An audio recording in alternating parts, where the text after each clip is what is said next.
Boa noite, a paz. Todo mundo bem? Tem alguém empolgado hoje, não? Só não sei se você vai ganhar de mim na empolgação. Estou muito empolgado, estou feliz de estar aqui com vocês. Estranho não pedir ao Juninho me ajudar aqui para ministrar. Sou fresco mesmo, às vezes. Abra comigo a sua Bíblia, no Evangelho de João.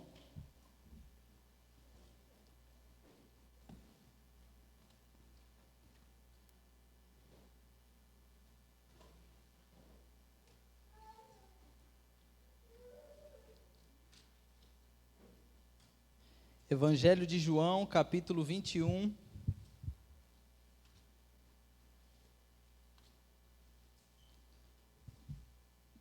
Eu vou tomar aí como ponto de partida os versículos 15 ao 17. Texto bem conhecido. Muito provavelmente eu não vou compartilhar nada novo, graças a Deus, né? A Bíblia é a Bíblia. A palavra de Deus não muda, amém? Às vezes a gente tem um nível de entendimento diferente de um outro, mas não significa que ela é nova, então não tem nada de revelação nova, mas tem um óleo novo, tem uma unção nova, unção fresca. Então, quando a gente fala de palavra de Deus, depende muito da maneira que a gente identifica o que Deus quer falar conosco. E provavelmente você abriu nesse texto e você já começou a capturar aí na sua memória o que você entende sobre esse texto, porque ele é bem conhecido. Evangelho de João, capítulo 21, verso 15 ao 17. Como eu disse, é o nosso ponto de partida. E depois de terem... Quantos já acharam aí? Diga amém. Quem não achou ainda, peça misericórdia. Então, vamos esperar mais alguns segundos. Evangelho de João, capítulo 21, verso 15 ao 17. Amém? E depois de terem jantado, dependendo da sua versão, vai estar almoçado, comido, feita a refeição.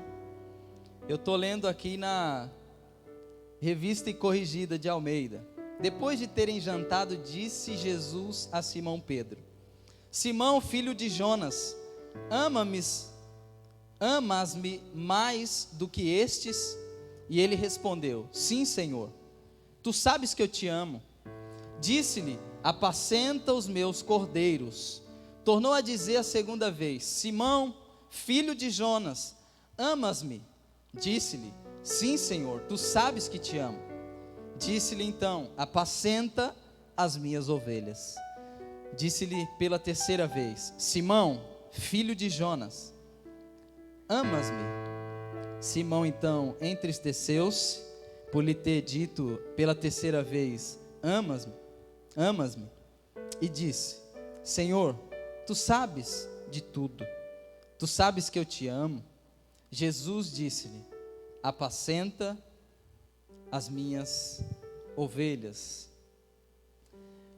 Eu quero que você então me dê licença, para daqui, em algum momento, daqui a pouco, nós vamos voltar no texto, no seu contexto e tudo aquilo que for necessário.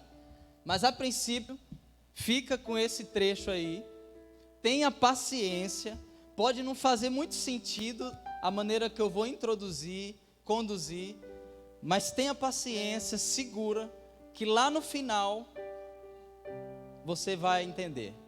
Amém? Quando nós falamos do tema restauração, de acordo com o dicionário Priberan, que é o que eu gosto mais, tem algumas definições boas, é você tornar ao estado anterior, é você consertar ou reparar algo por causa de um defeito ou pelo seu tempo de uso. E a palavra restauração por si só nos dá a ideia de renovo, de reconstrução, de recomeço. E não há problemas no entendimento dessa palavra. A gente consegue perceber claramente que quando colocamos um tema desse, é porque alguma coisa não está legal. E o nosso pastor disse isso hoje aqui. Se a gente então começa a dizer que precisa ser restauradas algumas coisas na vida da igreja, na nossa vida pessoal, significa dizer que essas coisas não estão como deveriam estar. E não necessariamente por causa de erro. Por exemplo, alguém aqui gosta do movimento mais cultural, aquela questão da arte? Eu estou falando agora especificamente de quadros, museu, coisas desse tipo. Tem alguém aqui? Amém. Pode parecer que não, mas eu também tenho apreciado um pouco esse lado aí, né? Algumas coisas têm acontecido dentro de mim assim, que tá estranho, sabe? Estou gostando de umas coisas, né? E no teatro, por exemplo, quando você fala de restauração, você precisa muitas vezes mudar o cenário. Repita assim comigo, cenário. Só mais uma vez, cenário. Geralmente a pessoa que é dessa área das artes, no teatro, ela não faz ou não demonstra todos os teatros com o mesmo cenário. O cenário, ele é sempre renovado ou refeito a partir da mensagem que aquele teatro quer passar ao seu público. Está fazendo sentido?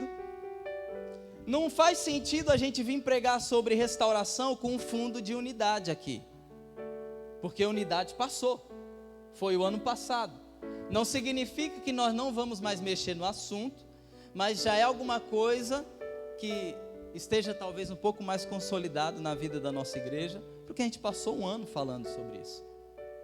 Então, o ano de 2020, o que acontece na comunidade Batista da Paz aqui em São Vicente, é que Deus então está mudando o cenário. E assim como no teatro, precisa-se então mudar o cenário para que você consiga alcançar o público de uma forma eficaz, de acordo com a mensagem que você quer instruir, é o que está acontecendo conosco. O cenário, por exemplo, para ele ser alterado, ele precisa de elementos, de componentes, que fazem então dessa alteração alguma coisa notória, ou a pessoa vai perceber que houve tal mudança. O cenário, ele para ser construído ou preparado, ele precisa de elementos que pessoas vão colocando, e as pessoas arrumam esse cenário de tal forma que até a posição, muitas vezes, de um móvel, por exemplo, se o teatro é sobre uma casa, a posição do móvel, ela fala alguma coisa para o público. A cor que vai no fundo fala alguma coisa para aquelas pessoas que estão ali. Então é importante que, com essa mentalidade do tema restauração, a gente não tenha preocupações com um cenário que muda.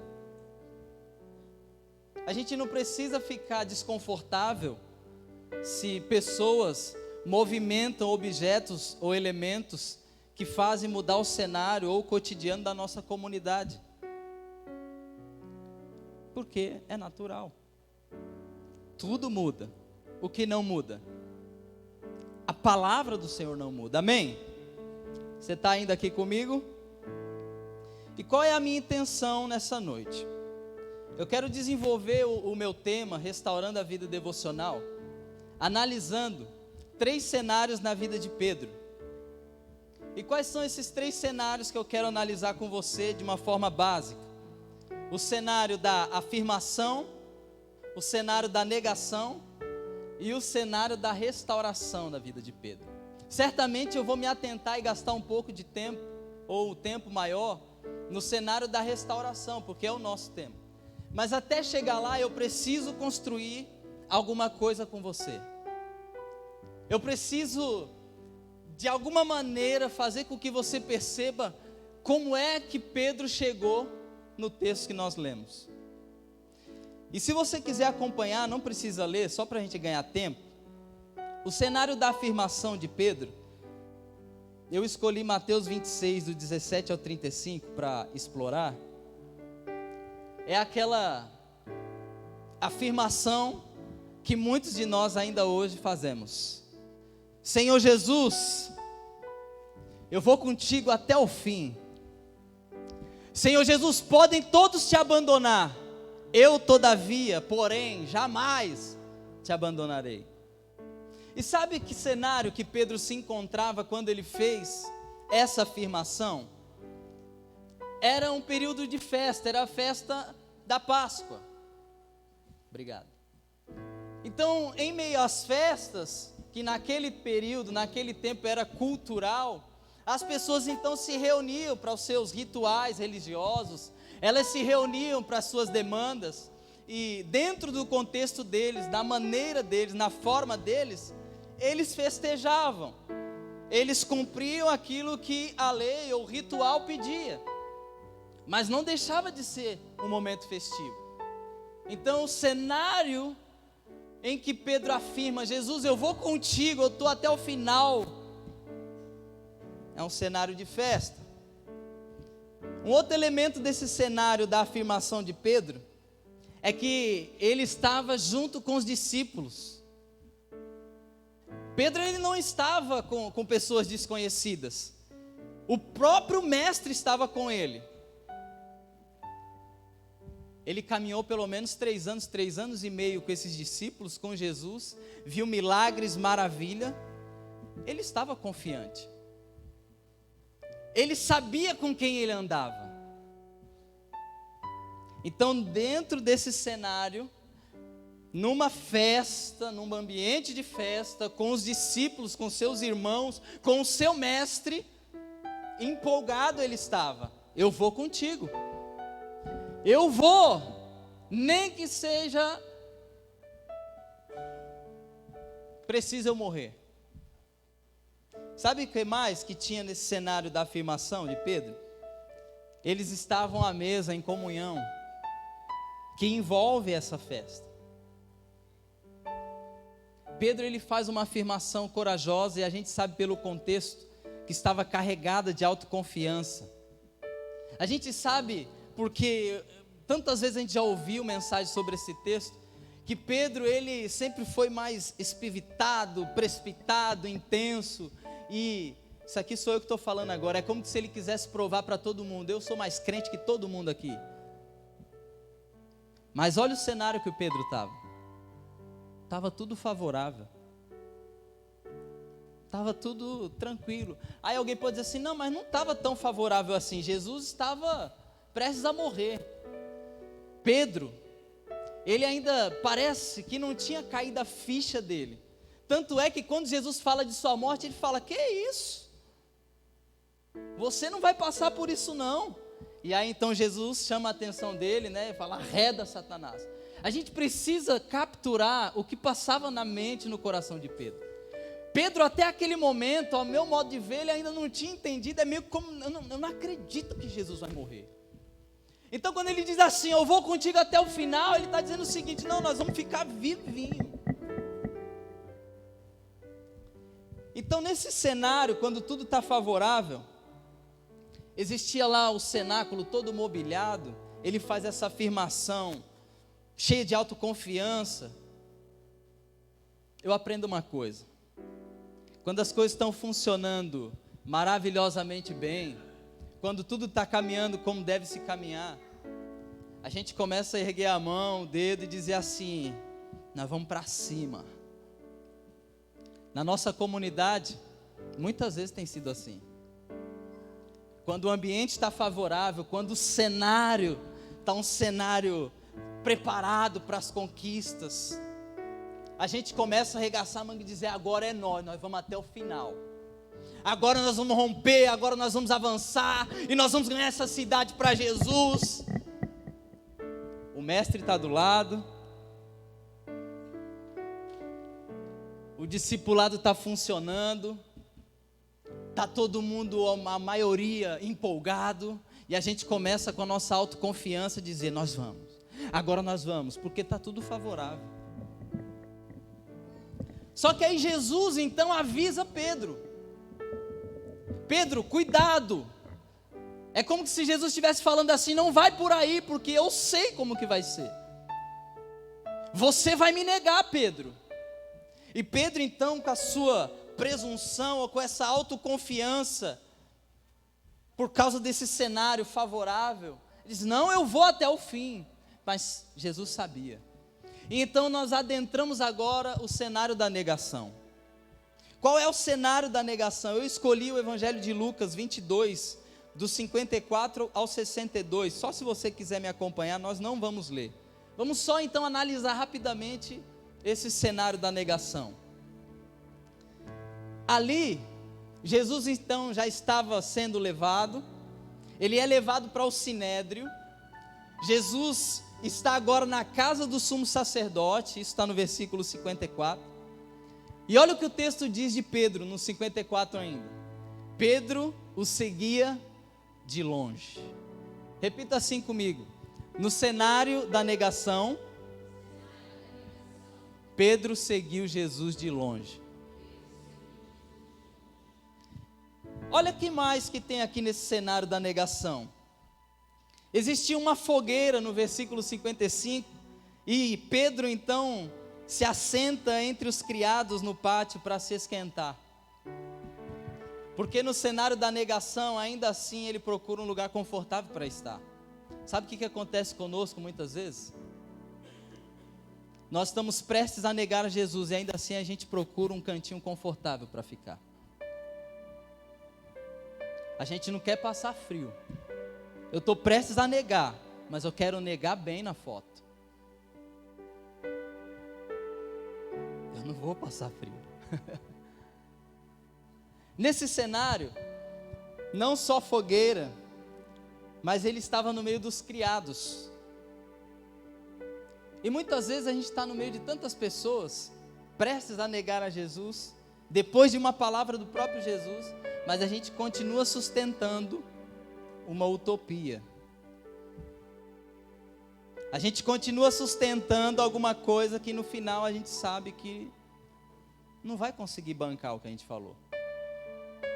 Nesse cenário da negação,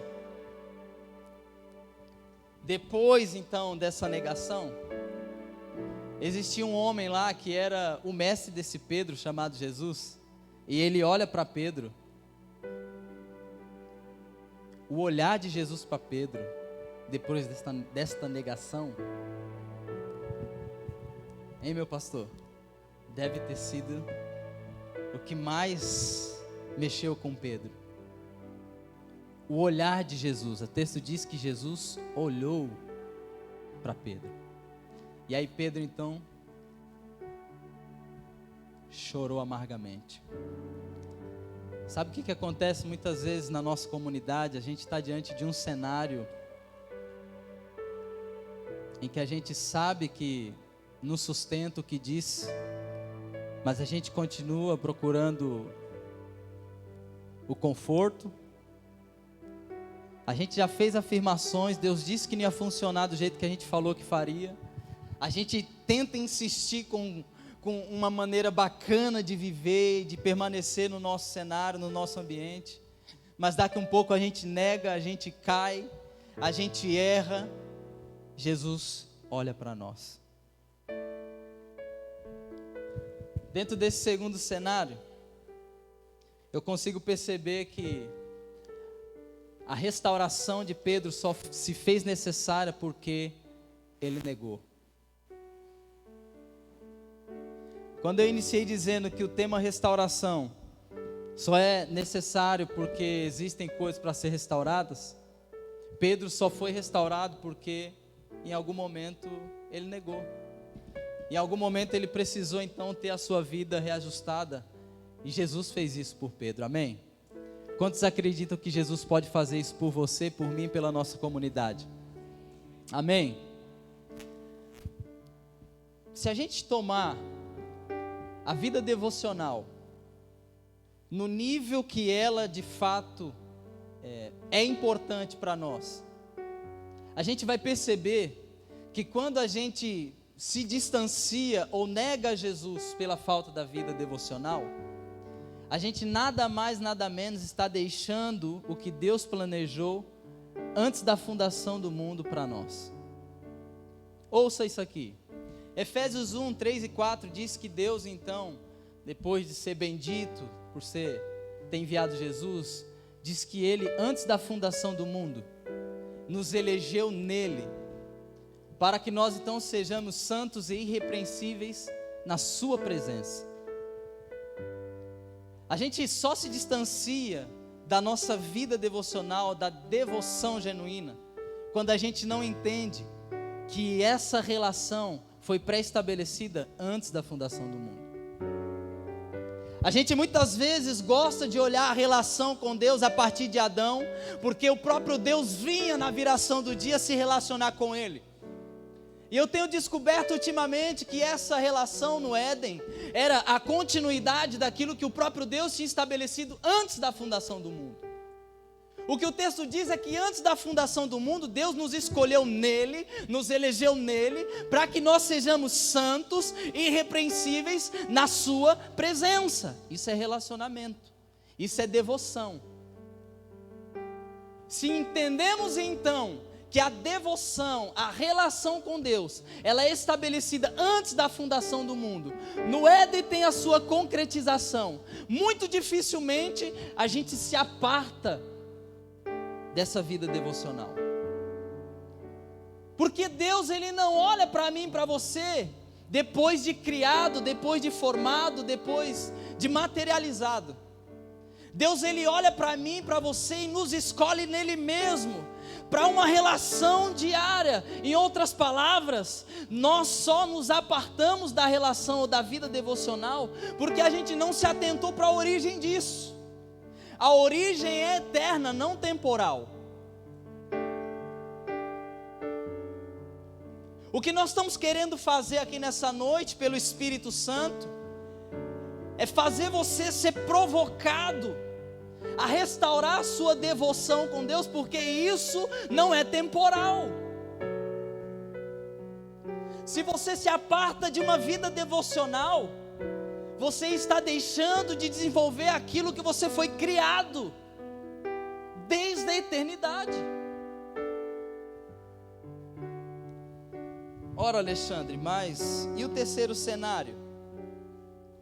Que é o cenário da restauração. Só foi necessário porque Pedro caiu. Se nós estamos precisando ser restaurados em alguma área, é porque nós negamos a Jesus em algum momento, ou as coisas não estão como deveriam, mas Ele está aqui e nos permite viver a restauração. A nossa intenção não é condenar você, não é apontar o dedo, não é acusar. A nossa intenção é dizer o seguinte: Jesus pode e quer nos restaurar. Ele pode e quer restaurar a nossa vida pessoal com Ele. Restaurando a sua devoção, você não restaura simplesmente um tempo de oraçãozinha, um tempo de leitura da palavra. O que você restaura é a origem, é um propósito eterno estabelecido pelo próprio Deus antes da fundação do mundo. Nós chegamos na restauração da vida de Pedro, e olha o que tinha nesse cenário.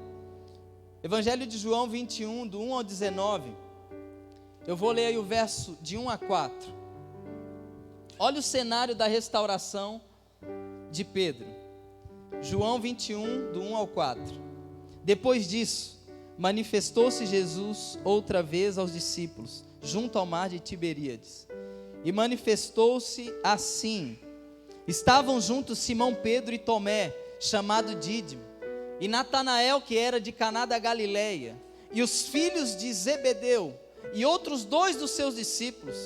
Disse-lhe Simão Pedro: eu vou pescar. Disseram-lhe eles, deixa eu abrir um parênteses aqui, veja que o Pedro, ele não falou assim: pessoal, vamos pescar? Quem sabe nós podemos ir pescar? Ele disse assim: eu vou pescar. Eu não quero saber de vocês, o meu mestre já morreu. Aquilo que era a minha esperança, aquilo que eu achava que ele não morreria. Fecha aqui esse parênteses, vamos continuar. Disseram-lhe eles: também nós vamos contigo. Olha o poder de influência do Pedro. Foram e subiram logo para o barco, e naquela noite nada apanharam. Verso 4: e sendo já manhã, Jesus se apresentou na praia, mas os discípulos não conheceram que era Jesus. Dentro desse contexto, Jesus ele tinha sido crucificado, morto, ele foi então ressuscitado, e a partir da sua ressurreição, ele tem algumas aparições para os seus discípulos, e esta é uma delas. E você sabe que quando Jesus aparece, aquelas mulheres, ele manda um recado: aviso Pedro que eu ressuscitei. Jesus, num certo sentido, ele estava preocupado com aquilo que aconteceria com Pedro. Jesus, ele se preocupa, ou ele ao menos demonstra um interesse específico na restauração do Pedro, desde quando ele ressuscitou. E nesse momento, ele não só demonstra ou evidencia a sua ressurreição, que é o que o texto literalmente quer enfatizar, mas ele se preocupa com alguém. Repita assim comigo: Jesus se preocupa com alguém. Agora, você pode não gostar disso, mas fala rapidinho: Jesus se preocupa com gente. Muito mais do que querer esclarecer pontos teológicos, como é que o povo vai ver depois a minha ressurreição? Ele está querendo restaurar um homem. E aqui não é uma crítica à teologia, tá? Aquilo que Jesus queria estabelecer. O que eu estou querendo dizer é que Jesus se preocupa com alguém, sujeito, não coisa. E nesse cenário de restauração, Jesus aparece no mar. Pedro está pescando. Por quê? Porque para um cenário de restauração da vida devocional, Jesus vai lá na sua origem, quando ele te chamou. O cenário que Jesus aparece para restaurar a vida de Pedro é o mesmo cenário que ele viveu para chamá-lo. Sabe o que eu estou querendo dizer aqui? Se eu e você, se nós precisamos ser restaurados, Jesus preparou um ambiente para restaurar você. Existe um cenário, e é o cenário que Ele se revelou a você. Perceba que não alterou, porque quando Jesus chama o Pedro, em Mateus, Pedro está na praia, no mar, pescando. Quando Jesus quer restaurar a vida desse homem, qual é o cenário? Pesca, praia. O Espírito Santo começou a trazer à sua memória momentos daquele período que Ele te chamou. E Ele preparou o mesmo cenário para dizer para você: eu vim aqui te restaurar. Sabe o que eu acho lindo disso aqui? Jesus, ele é muito intencional. Não se preocupe se algumas coisas se coincidirem nesses dias. É intencional. Jesus, ele preparou o mesmo cenário para te encontrar. Sabe aqueles anos passados? Sabe aquelas experiências que você teve com Deus outrora? Sabe as lembranças que você começou a ter nesse dia de hoje? O Espírito Santo está começando a montar um cenário dentro de você para dizer assim: ó, Jesus veio aqui te restaurar. No cenário da restauração na vida de Pedro, no versos 5 e 6, está escrito assim: disse-lhes, pois, Jesus: filhos, tende alguma coisa de comer? Responderam-lhe: não. E ele lhes disse: lançai a rede à direita do barco e achareis. Lançaram-no, pois, e já não a podiam tirar, pela multidão dos peixes. Quando nós precisamos ter a nossa vida devocional restaurada, o cenário da restauração nos mostra diretivas de Jesus na nossa vida específicas. Sabe aquele momento que você começa a lembrar coisas que Deus te falou nos primeiros dias da tua relação com Ele? Depois de anos que a gente passa pelos altos e baixos, se essas vozes começam a vir dentro de você novamente, é porque Jesus está lembrando para você as primeiras diretivas que um dia Ele te deu. Tem a ver com o cenário de restauração. Quantos estão entendendo isso aqui? Existem momentos que a gente passa na nossa vida, que aquelas experiências do primeiro ano de conversão, elas começam a se aflorar dentro de nós. Existem situações que nós passamos na nossa história, que nós ouvíamos Deus de tal forma, de uma maneira tão clara, que nós entendíamos exatamente qual era a diretiva que Ele nos dava. Com o passar do tempo, por causa das problemáticas, a gente esfria, e no período de restauração, aquela fala, aquelas vozes, elas começam a voltar no nosso espírito, voltar no nosso interior. Por quê? Porque no cenário da restauração, da vida devocional, as diretivas passadas, elas passam a valer, porque são importantes. Sabe, no início da Comunidade Batista da Paz, Jorge Henrique, nosso presida, o Espírito Santo falava tanto com o Senhor, tantas coisas. Isso aqui não é revelação não, isso aqui é o que eu acredito que já deva ter acontecido.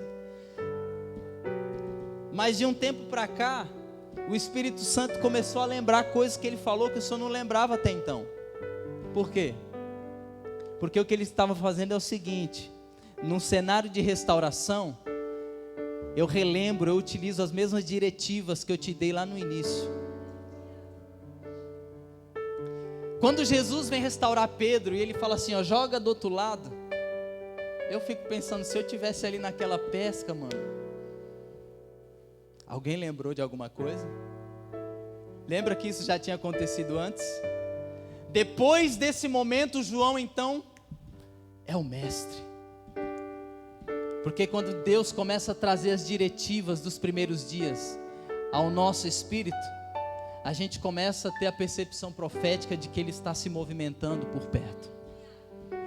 Deixa eu dizer uma coisa para você, Comunidade Batista da Paz: o Espírito está se movimentando, o Espírito está falando, o Espírito está restaurando. Não se preocupe se as diretivas antigas passarem a queimar novamente dentro de você. O que Ele está dizendo é o seguinte: se precisar jogar a rede do lado direito de novo, jogue-a. Não tem problema. Não, mas já passou, essa palavra foi para aquele tempo. Não. No cenário de restauração, as diretivas passam a fluir novamente. Por quê? Porque aquilo que Jesus vai dizendo no início se torna fundamento para aquilo que Ele quer construir. Se a gente não começa a fazer os links e encaixar as peças do quebra-cabeça, a gente acaba de alguma maneira deixando de viver não só a restauração, mas o propósito. O que o Espírito Santo está fazendo na nossa comunidade não é alguma coisa que deve nos assustar. O que nós precisamos é nos atentar para as vozes. Porque não trata-se somente de ser restaurado, trata-se de cumprir um propósito para essa cidade. Você precisa entender, e o que Deus fez em mim no sertão é muito lindo. São Vicente é a primeira cidade do Brasil. Isso tem um cunho profético para a nossa nação. E nós não podemos simplesmente desconsiderar o fato de estarmos aqui. Eu creio que existem coisas para acontecer no Brasil que só vão acontecer quando destravar nessa cidade. Eu creio que tem coisas para acontecer na nossa nação que só vão acontecer a partir de São Vicente. Alexandre, você está reivindicando então o controle, o domínio de Deus? Não, não é isso. É porque o próprio Deus estabeleceu a lei das primícias. Se acontece na primeira parte, toda a outra parte é santificada. Eu quero que você passe a levar em consideração novamente aquilo que Deus está trazendo, mesmo que essas diretivas sejam diretivas de anos-luz dos seus primeiros anos de conversão, porque isso faz todo sentido para aquilo que Deus está fazendo no coletivo. No cenário da restauração, no verso 9, diz assim: esse é o terceiro cenário na vida de Pedro. Logo que saltaram em terra, viram ali brasas e um peixe posto em cima e pão. O que eles viram quando eles chegaram ali na praia? Brasa, dependendo da sua versão, fogo, peixe e pão. Volta comigo no cenário 2 da negação de Pedro. Onde é que ele se achegou para se esquentar? Na fogueira, no fogo. Porque aquela fogueira era a fogueira do comodismo que antecedia uma negação. Agora essa fogueira é a fogueira da restauração. Jesus, ele é tão intencional que ele prepara um ambiente muito parecido com aquele da queda de Pedro para dizer assim, ó: eu vim te restaurar, Pedro. Você não vê Jesus em nenhum momento questionando Pedro: por que você me negou? Você não vê em nenhum momento Jesus sendo bruto com Pedro: você não deveria ter me negado. Você não vê em nenhum momento Jesus afrontando Pedro e dizendo: por que é que você fez isso? O que Jesus faz? Jesus prepara o mesmo ambiente da queda para fazer agora desse ambiente ou desse cenário uma restauração. Sabe qual é o nosso problema? Inicia o ano, tem mais um congresso, a gente diz assim, ó, só mais um congresso. Só mais um culto. Só mais um louvor. Só mais uma pregação do JH, do Márcio, do Jadson, do Reinaldo. Só mais uma pregação. Eu sei que eu estou chegando agora, eu vou ser novidade, mas eu sei que daqui a um pouco eu sou só mais um no meio de vocês também. Eu não vou me iludir com... Sabe qual é o nosso problema? A gente menospreza o cenário ou o que Deus quer fazer nele porque a gente já teve uma experiência ruim. A gente menospreza o ambiente porque em outra feita deu ruim para nós lá e a gente acha que vai acontecer de novo. Só que Jesus não está nem aí para esse negócio. Ele na verdade está de olho no alguém, no sujeito. No cenário da restauração da nossa vida devocional, tem que ter brasa, tem que ter fogo. No cenário de restauração da nossa devoção, tem que ter peixe, tem que ter pão, tem que ter alimento. A nossa restauração da vida devocional, ela necessariamente deve passar pelo fogo da presença, pelo alimento da palavra. O que Jesus prepara para Pedro e os discípulos é o seguinte: está aqui a minha proteção para com vocês, a minha preocupação, eu penso em vocês. Nós sabemos que aquele ambiente era um ambiente de restauração, porque aí então nós entramos e voltamos para o texto de início. Quando Jesus procura Pedro especificamente,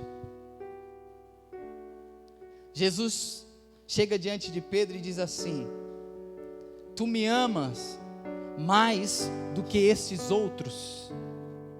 Ué, quer dizer que Jesus agora está colocando a comparação em jogo? Não é a própria Sagradas Escrituras que diz para a gente não se comparar? Alguns estudiosos dizem que essa pergunta de Jesus estava associada, primeiro, aos discípulos mesmos. Pedro, você me ama mais do que eles? Outros dizem que essa pergunta de Jesus estava associada ao trabalho, à profissão de Pedro. Pedro, você me ama mais do que essa pescaria, mais do que essa pesca, mais do que essa profissão que você tem? Outros ainda dizem que estava associado com o resultado daquela pesca. Pedro, você me ama mais do que esses resultados que você está tendo? Isso para nós não vai importar. Mas o que Jesus pergunta é o seguinte: Pedro, você me ama mais? E sabe o que é incrível dentro desse cenário de restauração? É que aqui fica claro que Jesus estava restaurando a vida devocional de Pedro.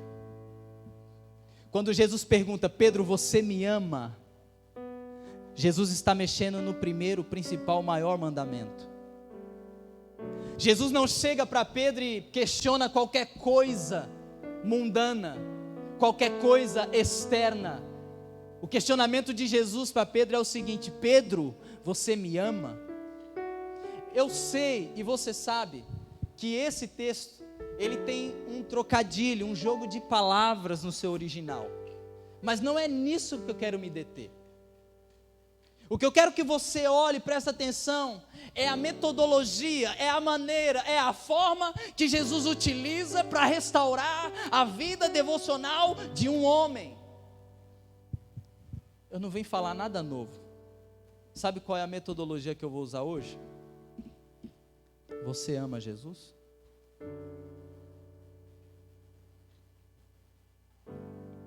Comunidade Batista da Paz, você ama Jesus?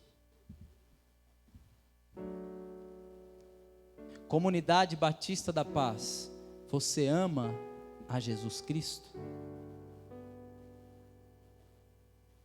Senhor, tu sabes que eu te amo. Apacenta as minhas ovelhas.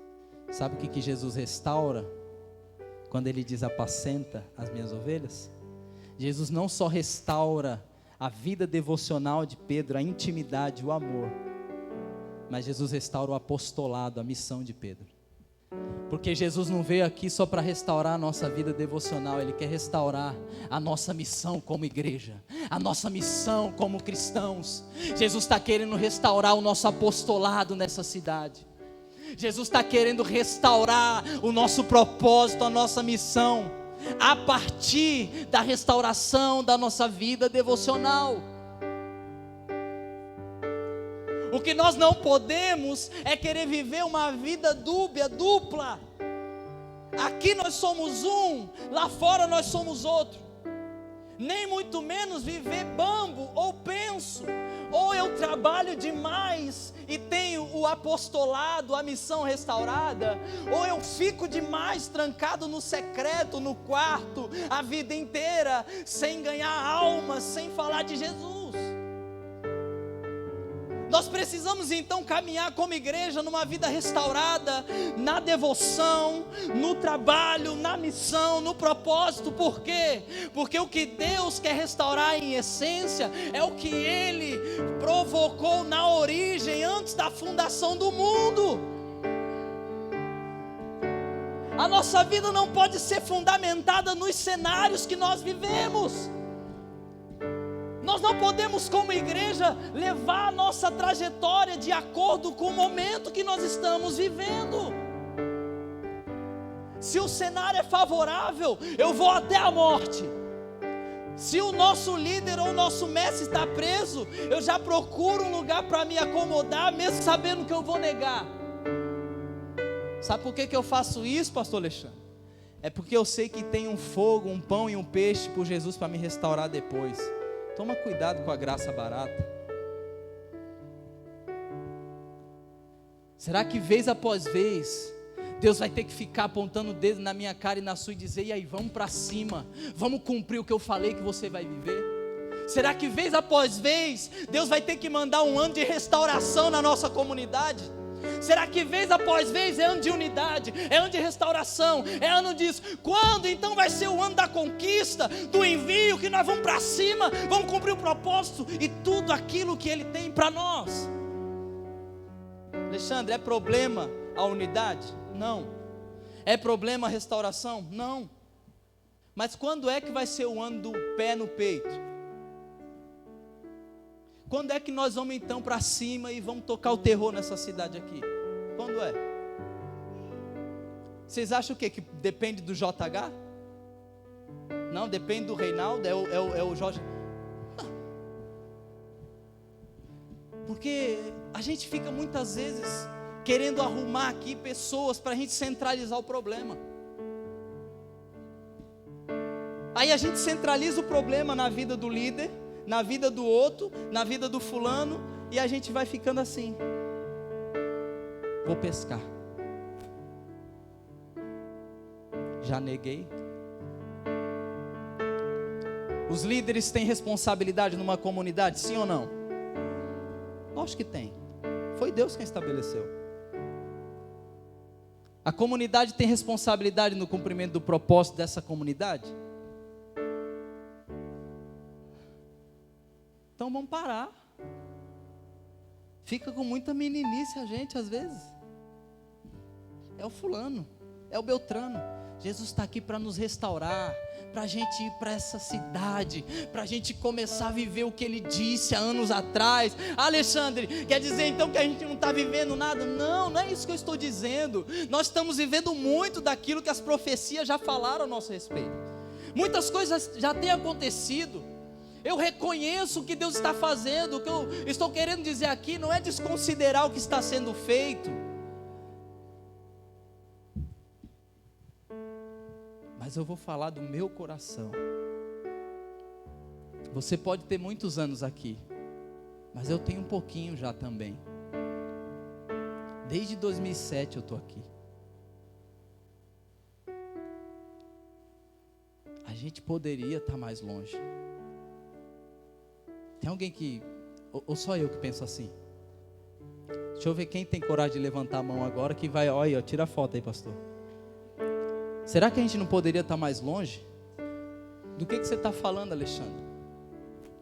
A gente poderia estar influenciando mais essa cidade. A gente poderia estar influenciando mais as esferas dessa sociedade. Sabe de algumas coisas que eu lembro que enche meu coração de alegria? Que eu já vejo respostas disso que eu ouvia. Eu cresci ouvindo o Jadson falar assim: nós temos que estar nas escolas. Jadson, eu não sei se para você já está cumprido isso, mas eu vejo isso, Jadson. Eu cresci ouvindo o Jadson dizer assim: a gente tem que estar nesses lugares encabeçando. E eu olhava e falava: cara, é isso aí mesmo. Eu cresci ouvindo o Reinaldo dizer assim: Alexandre, nós vamos viver uma vida tal que a cidade vai olhar para nós. Eu já ouvi o JH dizer várias vezes para mim assim: nós temos essa palavra de Deus, nós vamos viver isso. E eu tenho visto mesmo muitas coisas acontecerem.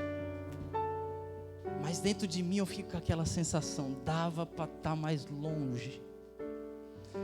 Sabe qual é a minha intenção nessa noite?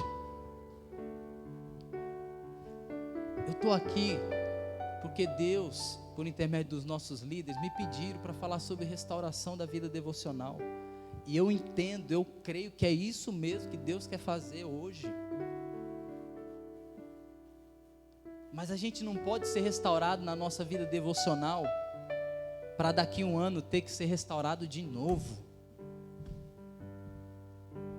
Alexandre, não pode. Eu não estou dizendo que não pode. O que eu estou dizendo é que a gente vai lutar, a gente vai brigar, a gente vai manter o altar restaurado, porque quando Deus quiser nos usar para influenciar essa cidade e a região mais do que já tem feito, nós precisamos estar preparados nele.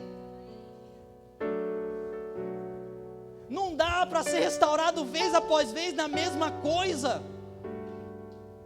Quando que nós vamos acordar para a vida e ver que o que Deus preparou para nós foi antes da fundação do mundo, que aqui a gente está de passagem? A cidade está ruim, pode estar, mas você é a resposta, eu sou a resposta. A política não funciona, tudo bem, mas nós podemos ser a resposta. Alexandre, é só mais um discurso. Não é um discurso. O que nós estamos querendo dizer é que Jesus pode restaurar essa cidade.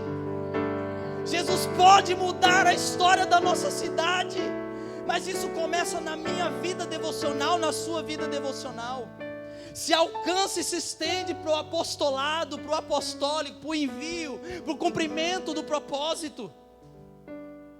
Porque senão a gente vai ficar que nem a Marta ou que nem a Maria. Jesus chega na casa, uma vai para os pés e a outra vai trabalhar. E a gente fica lendo o texto assim: a Marta está errada porque ela está servindo, Jesus deu uma bronca nela. Quem está certa é a Maria, porque está nos pés de Jesus. Mas tudo bem, se a Marta não vai lá fazer a comida, quem é que serve com hospitalidade e cumpre o princípio? Nós precisamos trabalhar muito como Marta, mas com o nosso coração nos pés de Jesus como de Maria. Nós não precisamos necessariamente escolher quem nós vamos ser nessa passagem. O que Jesus está estabelecendo é um princípio para a vida cristã. Você serve e trabalha muito, mas nunca deixe de estar com o coração aos meus pés. Jesus quer restaurar a minha vida devocional e a sua hoje. Até quando você vai viver com essa vida miserável. Até quando? Você vai ler 5 versículos da Bíblia durante 10 minutos e vai sair falando amém, Senhor, toma esse dia nas tuas mãos. Até quando você vai permitir que a sua família, a sua casa seja destruída e você fica assim, ave, que luta. Vocês não acham não? Que chegou a hora de romper nessa área de uma vez por todas, definitivamente. Vocês não cansam de ficar tomando bronca de Deus? Porque eu canso, gente. E eu estou procurando ser um pouquinho mais esperto. Eu não estou querendo dizer que eu sou perfeito, não me entendam mal. Mas cara, se eu estou vendo Deus me dando chicotada, eu falo, não, pronto, ganhou. Parei, não faço mais isso. Vamos, igreja. Vamos, igreja. Vamos para cima. Existe um propósito. Existe algo eterno que Deus quer restaurar hoje. E não é só para esse momento, é para sempre. Amém.